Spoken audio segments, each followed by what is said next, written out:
Hello, you already know that my name is Pavlo, so let's go straight to the review. Today it will be about FiiO KA11, their pretty affordable portable digital to-analog converter. It was entry level in their lineup, but recently they reviewed JA11, which is even more affordable. This device costs $30, and for this price you're getting device built with Cirrus Logic 43131, able to deliver 200 milliwatts for 32 ohms load per channel. Official price is $30. I will add links to the official AliExpress store in the description, and also I must admit that I really like the design of this tiny device. Probably that's all what I need to say in the introduction. Let's have a closer look. In terms of design, everything is absolutely simple and straightforward here. Pure black box with gold polygraphy, and it opens like a matchbox, and inside you basically getting only digital to-analog converter itself and some papers. That's it, nothing more besides that. And here is a device wrapped in plastic, and here it is. There are two color versions, black one and this one that combines silver and mint green. Both looks, in my opinion, great. And on one side we're getting USB Type-C or Lightning, it depends on what connector you'd like to get. And here is LED indicator and the digital to-analog converter part with socket. As you can see, compact but pretty sophisticated in terms of shapes and in terms of design. In my opinion, looks pretty good for this price. If you're interested in power consumption, here are the measurements with FiiO FD15 as a load. As you can see, number speaks for themselves. It supports remote control with FiiO control application, but as you can see, settings are pretty basic. You can see the firmware version, you can select USB audio version 1.0 or 2.0, and basically it's a choice between high resolution and better connectivity. And you can turn on and off this indicator light if this will make some difference for you. And of the all audio settings you can select which low pass filter you'd like to see. Also here you can see basic guide. So controls are minimalistic, but still you can change and tweak some settings here. In terms of sound, everything is really good, and this small device, besides being one of the most attractive in this price tier, is also one of the best sounding.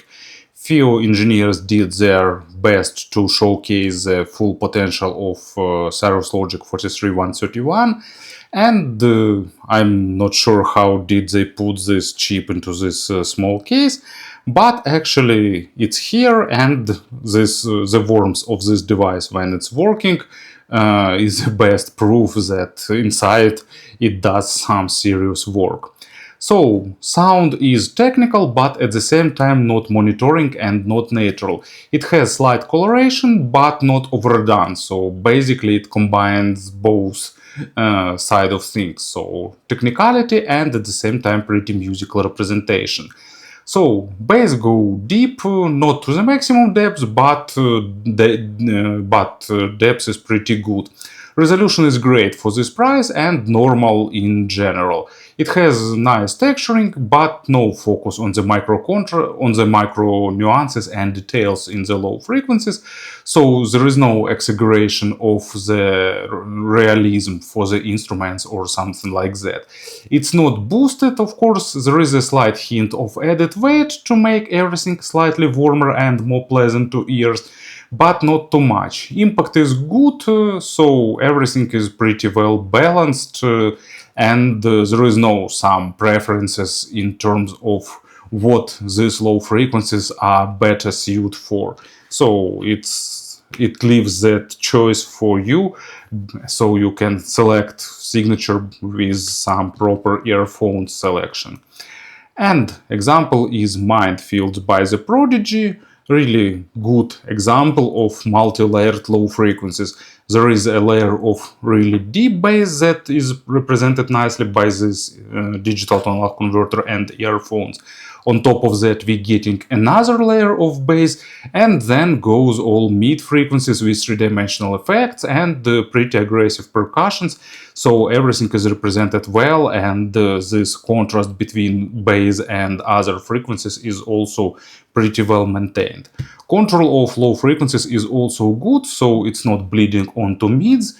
Mids are neutral with slight hint of added warmth, but not too much. Imaginary stage is above average in width and in depth, and actually depth layering is one of the most noticeable things when you compare this digital to analog converter to some more affordable dongles or adapters or something like that, because layers are nicely separated and transition one into another really well. Weight balance is done also really good, but of course it mainly depends on the record quality. With proper recorded material, you'll get good amount of body for vocal, for instruments, and other nuances. Dynamics is also really good, so basically everything that you can expect from a nice dongle you're getting here. So let's go to the example, and it's a pretty complex track. Probably this digital to analog converter doesn't show it at full potential, but still plays it pretty well. It's Leïla Martial, Left Alone, one of the best female vocal recordings in my collection. Lot of nuances, lot of emotions, pretty nice but non-obtrusive accompaniment, and everything is represented pretty decently. Of course, this dongle lacks treble layering necessary for this track, but still performs pretty well with it. Treble actually also pretty good, even I'd say it's surpassing my expectations for the $30 price range. First of all, because of great extension, it's close to maximum. Layering is basically absent, but it's something we expect for this price tier. But instead we're getting good saturation of basic overtones, and even higher overtones are also present, giving more sense of airness and more sense of realism for the instruments.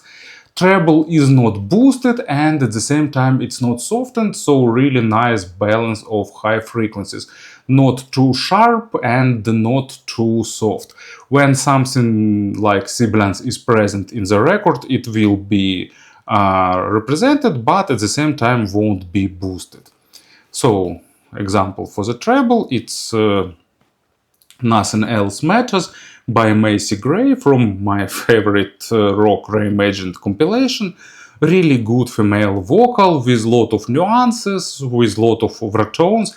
Probably this dongle lacking a little bit of technicality in the treble area to represent this track fully, but still it sounds pretty enjoyable with great amount of overtones. In terms of pairing, it has a pretty low background noise, so it gives good black background with everything except really super sensitive earphones. With super sensitive ones you can get a bit of background noise, but not too much. With something more or less balanced in terms of sensitivity, you won't get any issues. Also, it has enough of power to drive even sensitive full-size headphones, so there won't be issues if you won't plug here something high impedance or some tough planars or something like that. Speaking about the comparisons, so compared to regular K1, or actually not regular, compared to previous version, to previous K1, here we're getting more refined treble, we're getting better stage, we're getting slightly better bass control. Difference is not huge, but it's audible. Compared to JA11 that I reviewed some time ago, of course, you'll get a noticeable step forward, you'll get more control, you'll get better staging in both dimensions, you'll get noticeably more extended and refined treble, so like it's a viable upgrade in this case. So, to summarize everything, great device with great design and pretty good sound. Thank you for listening, thank you for your attention, and of course have a great day.